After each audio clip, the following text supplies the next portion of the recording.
In this video, I will show you how you can join the Fiverr affiliate program. To do this, just open up a browser and go and search for Fiverr affiliate. There you will see the link from Fiverr, so become a Fiverr affiliate. And now here you can see you can get paid to collaborate as a Fiverr affiliate. You can also see their tier programs right here and how much you can earn in each of these.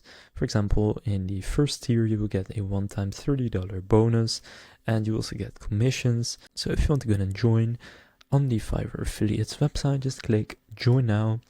And then from here it's very simple, just enter these details, so your first name, last name, email address, a username, a password. Then you can set the account type, so private is a one-person operation, company over 2 people.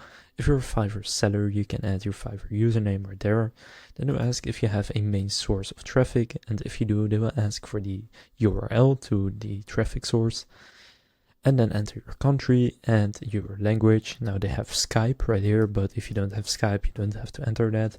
Then just click next. And from there, you will then have created your Fiverr affiliate account. So now you know how to join the Fiverr affiliate program. If this video was helpful, please consider leaving a like and subscribing to my channel. With that being said, I will see you in the next video.